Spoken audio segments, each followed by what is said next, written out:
Okay, let's look at the homework 4.3, problem number 14. Right. So we have a function f of x is equal to 1 plus 5 over x minus 6 over x squared. Right.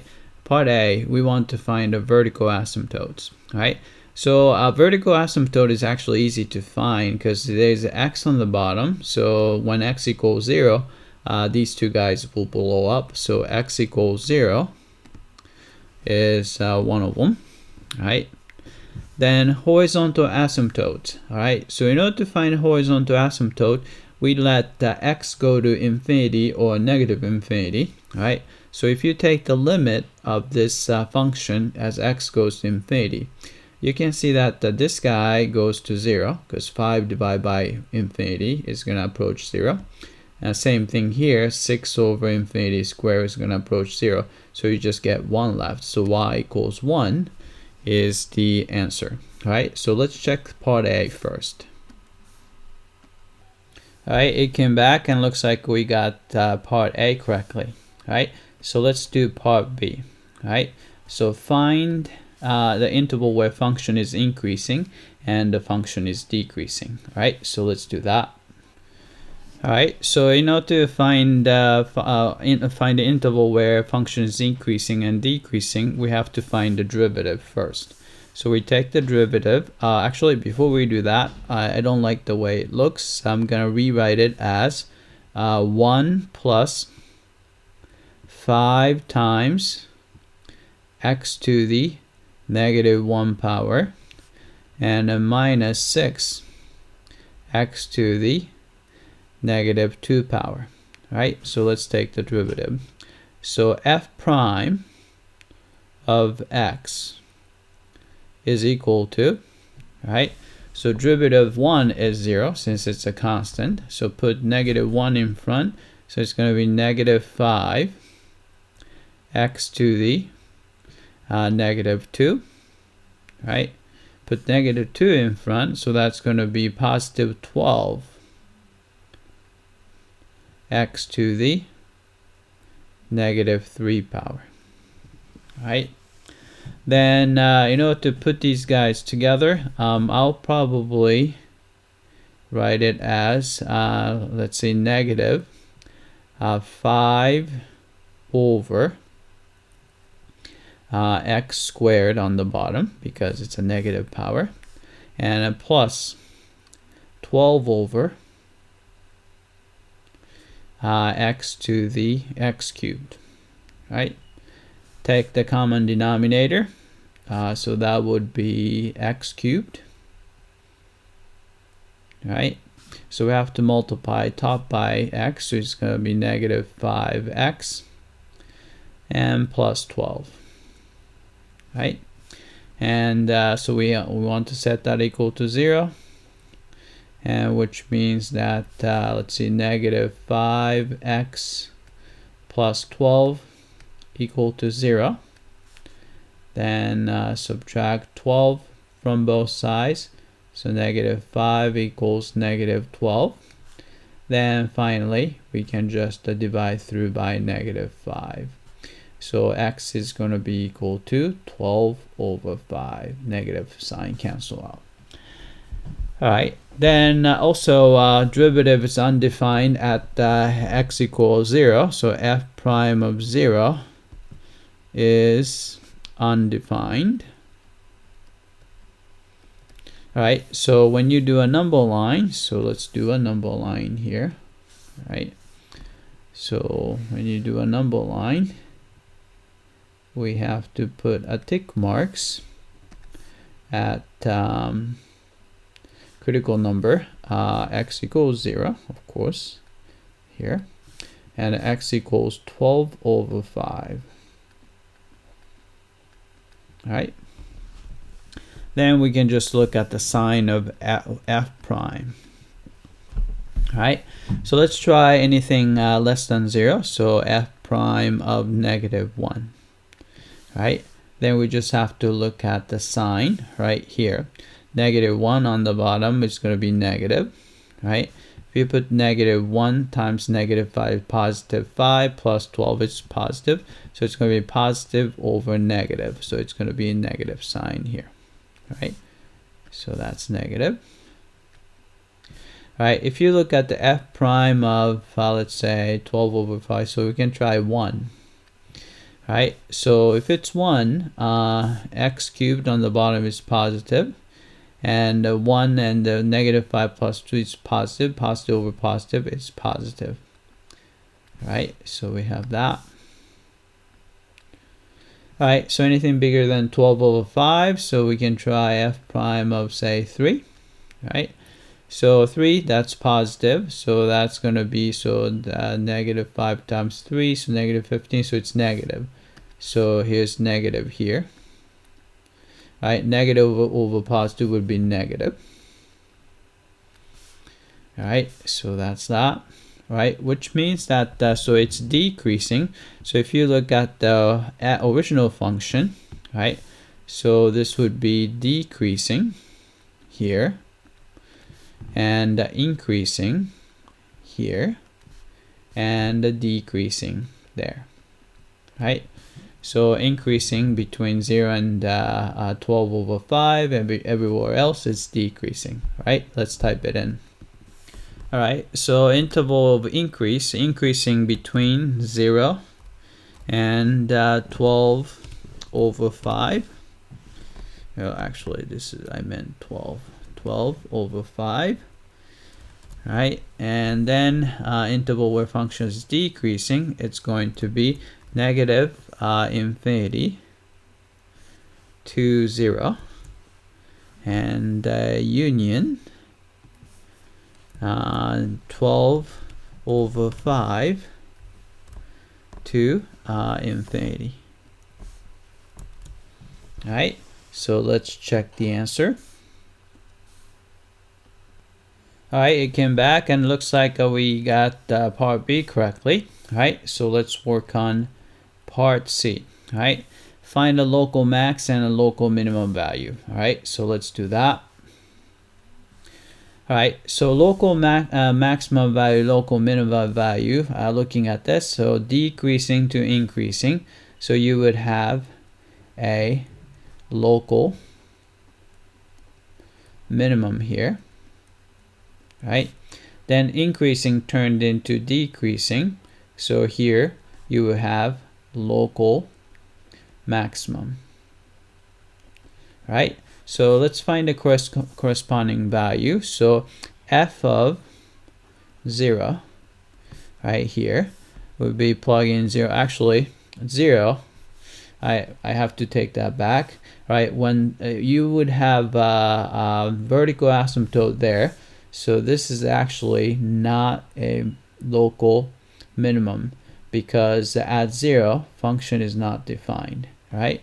So we have to do we need to evaluate at 12 over 5, right? So this is going to be, so f of, oops, let's use blue, f of 12 over 5, which is going to be 1 plus 5 over 12 over 5 minus 6 over, right, 12 over 5 squared.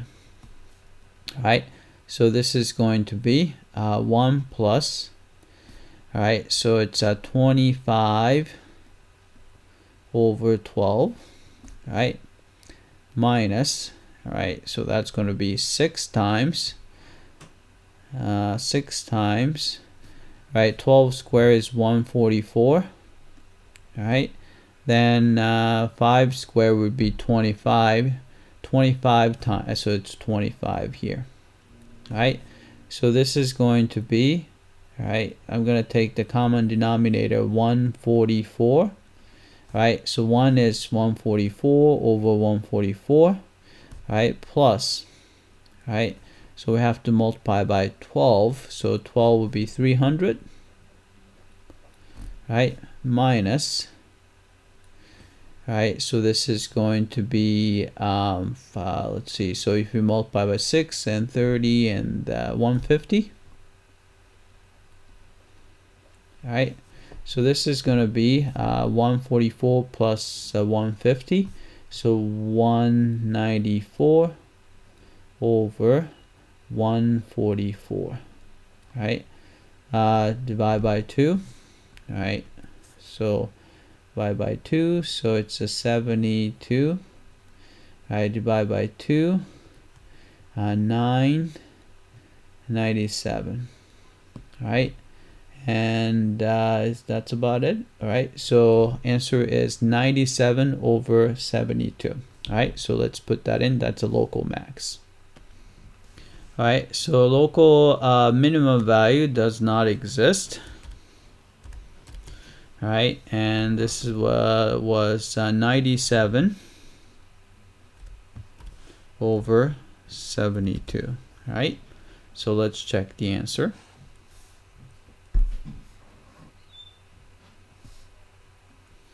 All right, I think I made a mistake, so let's go back and fix it. Sorry about that.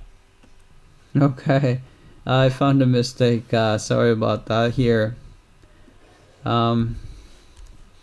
Alright, so it's 144 plus 150, so it's going to be 294, alright, over 144.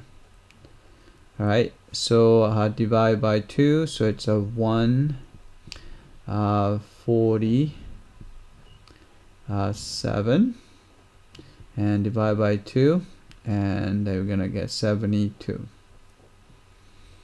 Alright, this is divisible by 3, right?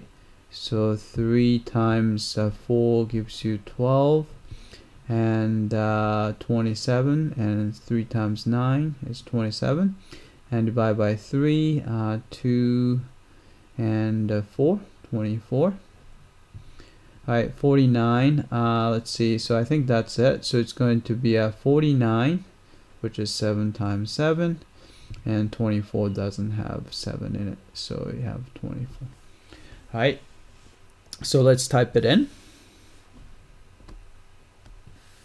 Alright, so this was, alright, so answer was, alright, 49 over 24. Alright, let's see if this is correct. Alright, so we got this one correctly. Alright, so let's go to part D. Alright, part D is an interval where it's a concave up and a concave down, and we want to find the inflection point. Alright, so let's do that. Alright, so first derivative was this guy, so we take another derivative. F double prime of x is equal to, alright, negative 2 times negative 5 is 10. X to the, subtract 1, so it's negative 3 power, and you have a negative 3 times 12 is 36, x to the negative 4 power. Right, then we can rewrite it as, right, so this is going to be 10 over x cubed, right, minus 36 over x to the 4th, right? So a common denominator, right? So x to the 4th power, right? Then you have to multiply by x, so it's going to be 10x minus 36, right? So both of them have 2, at least I can pull out 2, so 2 times 5x minus 18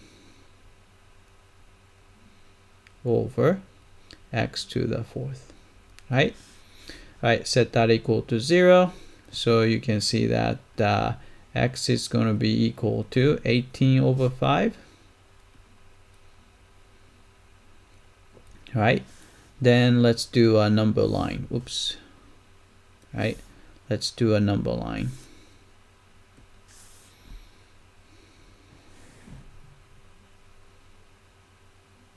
right?